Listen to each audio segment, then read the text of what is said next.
یعنی اللہ کی معصیت سے رک کر کے اللہ رب العالمین کی نافرمانی سے رکنے میں اس کو جو تکلیف ہو رہی ہے اس تکلیف کے اوپر وہ صبر کر رہا ہے. یہ صبر کی دوسری قسم ہوئی.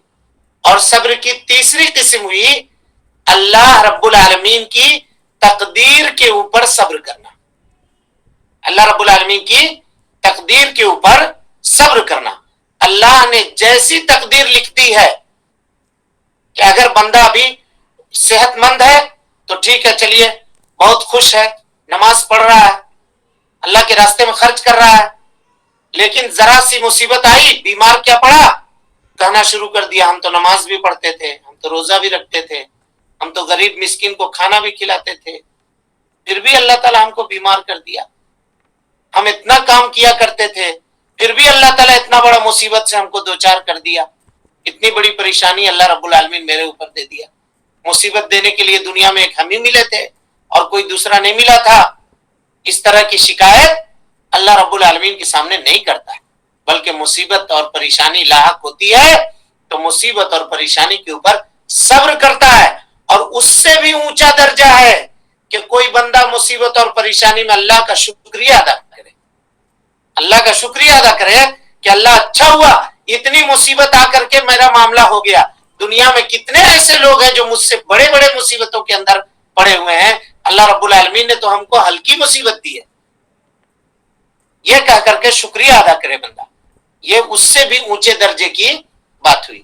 تو یہ صبر کے 3 اقسام ہوئے. کون کون کی سی قسم کوئی بیان کرے؟ تینوں قسموں کو بیان کیجئے. اللہ کے اطاعت اور فرما برداری کے اوپر صبر کرنا. بالکل. اللہ کی نمبر 2. نافرمانی سے بچ کر کے صبر کرنا. ماشاءاللہ. نمبر 3. اللہ کے تقدیر کے اوپر صبر کرنا. صبر کرنا، چاہے تقدیر اچھی ہو چاہے تقدیر بری ہو. اب یہ چاروں پوائنٹس جو ہیں اس کو ہم مکمل کر چکے. اب مصنف رحمت اللہ علیہ کہتے ہیں کوئی کتاب کھولے ہے آپ لوگوں میں سے کسی کے پاس کتاب ہے کھلی ہوئی؟ جو کتاب ہم لوگ پڑھ رہے ہیں کسی کے پاس کھلی ہوئی ہے کتاب؟ ہاں، کسی کے پاس بھی نہیں ہے؟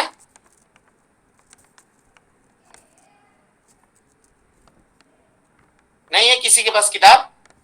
نہیں ہے. کیوں آپ لوگوں نے ڈاؤن لوڈ نہیں کیا؟ ہاں تو پھر کتاب نہیں کھولتے ہیں؟ کتاب کو سامنے رکھیے. اگر پی ڈی ایف میں بھی ہے تو کتاب سامنے رکھیے. ہم لوگ کتاب پڑھ رہے ہیں نا. کوئی نکالا کتاب؟ پڑھیے تو یہ چاروں باتوں کے بعد اس کے بعد کیا لکھا ہوا پڑھیے تو. زمانے کی قسم انسان در حقیقت خسارے میں ہے سوائے ان لوگوں کے جو ایمان لائے اور نیک اعمال کرتے رہے اور ایک دوسرے حق کی نصیحت اور صبر کی تلقین کرتے رہے. ہاں یہ دلیل ہے. یہ جو چاروں چیزیں ہم لوگ ابھی پڑھے نا، علم حاصل کرنا، علم کے مطابق عمل کرنا اور دعوت دینا اور دعوت کے میدان میں مصیبت جو آئے اس کے اوپر صبر کرنا، تو اس کی دلیل کیا ہے؟ ان چار چیزوں کی دلیل قرآن مجید کی مشہور سورۃ العصر ہے. کون سی سورت ہے؟ سورۃ العصر ہے. عصر. کوئی پڑھے سورۃ العصر؟ سورۃ العصر کوئی پڑھے؟ اعوذ باللہ من الشیطان الرجیم. بسم اللہ الرحمن الرحیم. والعصر ان الانسان لفی خسر الا الذین آمنوا وعملوا الصالحات وتواصوا بالصبر وتواصوا بالحق وتواصوا بالصبر. وتواصوا بالحق وتواصوا بالصبر. اب اس کا ترجمہ دیکھیے. والعصر قسم ہے زمانے کی، قسم ہے زمانے کی. ان الانسان لفی خسر، سارے کے سارے انسان، الانسان ہے نا، لکھا ہوا دیکھیے کیا ہے, الانسان, انل انسان. یہ انسان پہ جو الف لام لگا ہوا ہے, ہم جانتے ہیں کہ آپ لوگ عربی گرامر نہیں پڑھ رہے ہیں, لیکن بات کو سمجھنے کے لیے اگر 2-4 پوائنٹ جان جائیں اس کا تو کوئی حرج کی بات نہیں ہے. انسان پہ جو الف لام لگا ہوا ہے اس کو عربی زبان کے اندر, عربی گرامر کے اندر کہتے ہیں الف لام للجنس, جنس کے لیے, لبیان الجنس, جنس کو بیان کرنے کے لیے. یعنی دنیا کے اندر جتنے لوگ جن کو آپ انسان کہہ سکتے ہیں, چاہے ہندوستان کے رہنے والے ہوں, چاہے چائنا کے ہوں, چاہے سعودی عرب کے ہوں, چاہے کویت کے ہوں, عراق کے ہوں, کہیں کے بھی ہوں, گوڑے ہوں, کالے ہوں, کسی بھی زبان کو بولنے والے ہوں, کسی بھی ملک سے, کسی بھی معاشرے سے, کسی بھی سماج سے ان کا تعلق ہو, وہ مطلب نہیں ہے. اللہ رب العالمین کہتا ہے زمانے کی قسم ہے, اور اللہ تعالیٰ زمانے کا قسم کیوں کھا رہا ہے؟ اس لیے کہ اچھائی اور برائی کو جس جگہ پر انجام دیا جاتا ہے وہ جگہ زمانہ ہے, وہ جگہ دنیا ہے. یعنی کوئی بھی ایکٹ آدمی جو کرتا ہے, کوئی بھی کام کرتا ہے, کام کہاں پہ کرتا ہے؟ اس دنیا میں کرتا ہے, اور یہی وہ زمانہ ہے. تو اللہ رب العالمین نے زمانے کی قسم کھائی اور کیا کہا؟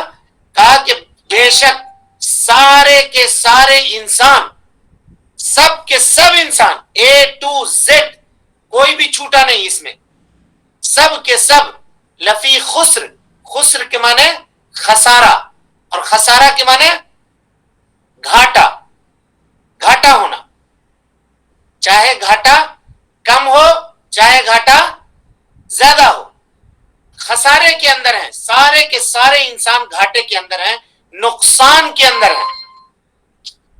اب اس کے بعد اللہ تعالیٰ کچھ لوگوں کو باہر نکال رہے ہیں کہ وہ کون لوگ ہیں جو اس گھاٹے میں نہیں ہیں.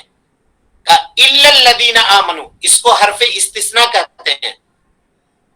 یعنی یہ اب ان لوگوں کو نکالا جا رہا ہے, الگ کیا جا رہا ہے, مگر وہ لوگ جو ایمان لائے, الا الذین آمنوا, جو ایمان لائے, وعملوا الصالحات, اور نیک عمل کیا. یہاں 2 لفظ کا ذکر ہوا, ایک تو الا الذین آمنوا, ایمان کا, اور دوسرا ذکر عمل صالح کا. تو اب ایمان ہم تفصیل سے پڑھنا چاہتے ہیں. کوئی بھی آپ لوگوں میں سے ایمان کا مطلب بتا سکتے ہیں؟ ایمان کس کو کہتے ہیں؟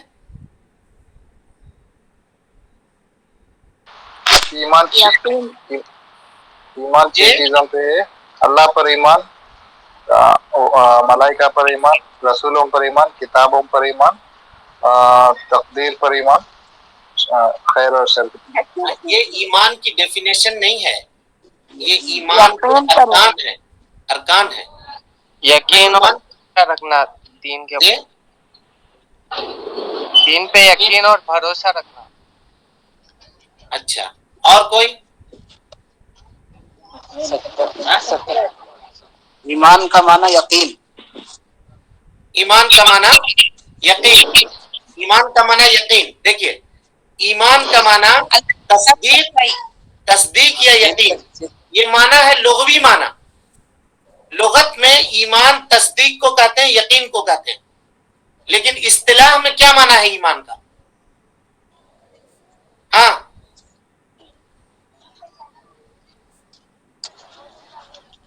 دل سے تصدیق کرنا. بالکل صحیح ہے. اللہ کی اللہ پر بھروسہ رکھنا, زبان سے اقرار کرنا, آذان سے عمل کرنا. بالکل صحیح جواب. اللہ رب العالمین آپ کو علم میں اضافہ کرے. لیکن جواب ابھی بھی ناقص ہے, ادھورا ہے, جواب مکمل نہیں ہوا ہے. کون مکمل کرے گا؟ ایمان کہتے ہیں دل سے تصدیق کرنا, زبان سے اقرار کرنا, یعنی بہن نے جو جواب دیا وہی میں بتا رہا ہوں, زبان سے اقرار کرنا, اور عمل بالجوارح, عمل بالجوارح, ہاتھ پیر سے عمل کرنا. یہ 3 چیز. ابھی بھی یہ تعریف مکمل نہیں ہوئی, ناقص ہے, کم ہے تعریف. اللہ پر بھروسہ کرنا, جی, اللہ پر بھروسہ رکھنا. ہاں ٹھیک ہے، وہ اللہ پہ بھروسہ رکھنا، دل سے یقین کرنے میں آ گیا. وہ کوئی بتا سکتا ہے مکمل کیسے اللہ کے ہوگا؟ ساتھ سچ- جی اللہ کے ساتھ سچائی رہنا. اللہ کے ساتھ سچائی رہنا. نہیں، وہ تو تصدیق میں آ گیا نا، دل سے تصدیق کرنے میں تو بات آ گئی. لکھیے، ایمان کہتے ہیں، اس کو لکھیے، اس کے بعد وقت ہو گیا. ہاں پھر انشاءاللہ ہم کل لوٹیں گے اپنے اس درس کی طرف. ایمان کہتے ہیں زبان سے اقرار کرنا، زبان سے اقرار کرنا، دل سے تصدیق کرنا، اور اپنے اعضاء اور جوارح سے عمل کرنا. اعضاء اور جوارح سے عمل کرنا. یہاں تک آپ لوگوں نے بتایا تھا الحمدللہ. ہم نے کہا تھا کہ یہ ناقص ہے. مکمل کیسے ہوگا؟ مکمل ہوگا، لکھیے، ایمان نیکی کرنے سے بڑھتا ہے اور برائی کرنے سے گھٹتا ہے. نیکی کرنے سے ایمان میں اضافہ ہوتا ہے، بڑھتا ہے، اور برائی کرنے سے، اللہ رب العالمین کی نافرمانی کرنے سے ایمان میں کمی واقع ہوتی ہے. ایمان کے اندر کمی واقع ہوتی ہے. لکھ چکے آپ لوگ؟ جی کیا درس کیسا ہے؟ سمجھ میں آ رہا ہے آپ لوگوں کو؟ جی الحمدللہ سمجھ آ رہا ہے. سمجھ میں آ رہا ہے؟ ہاں، جی شیخ الحمدللہ. درس کا فائدہ ہے. وہ ہم اس وجہ سے پوچھ رہے ہیں کہ یہ جو طریقہ ہے، کیا اسی طریقے کے اوپر جاری رکھیں؟ جی انشاءاللہ ضرور. الحمدللہ. الحمدللہ الحمدللہ الحمدللہ. ہم مزید اور اس کی تنقیح کرنے کی، اور اس کو مزید سجا کر کے، سنوار کر کے آپ لوگوں کے سامنے پیش کرنے کی کوشش کریں گے. آپ لوگ اپنے لیے بھی اور خود میرے لیے بھی دعا کریں کہ اللہ رب العالمین. ہاں ایک سوال آ رہا ہے، 6 پوائنٹ جو ہے دعوت کا، وہ کیا ہے؟ وہ پوچھ رہے ہیں. دعوت کا یہ ہے کہ جن لوگوں کو آپ دعوت دے رہے ہیں ان کے حالات جاننا، ان کا اسٹینڈرڈ سمجھنا، کس اسٹینڈرڈ کے اوپر وہ ہیں، اور پھر اس کے مطابق ان کو دعوت دینا. اس میں ہم نے مثال دی تھی کہ اگر کوئی اسٹینڈرڈ 2 کا بچہ ہے، آپ اس کو 10th کا میتھ اگر سمجھائیں گے تو وہ نہیں سمجھے گا، اور اس کا کوئی فائدہ بھی نہیں ہوگا. چلیں، اللہ رب العالمین ہم سب کے مل بیٹھنے کو قبول فرمائے. اللہ رب العالمین ہماری حسنات میں اضافہ کرے. ہم سب کے گناہوں کو اللہ رب العالمین توحید کی برکت سے، اپنے فضل سے اللہ رب العالمین معاف کر دے. اور اللہ رب العالمین ہم سب کو رمضان المبارک کا مبارک مہینہ نصیب کرے، اور اس کے اندر عبادت کر کے اللہ کے فضل سے جنت کا مستحق بننے کی توفیق عطا فرمائے. آمین. اقول قولی هذا واستغفر الله لي ولكم ولسائر المسلمين من كل ذنب وخطيئة فاستغفروه انه كان للأوابين غفورا. والسلام عليكم ورحمة الله وبركاته. اللہ اللہ اللہ اللہ اللہ اللہ اللہ اللہ اللہ اللہ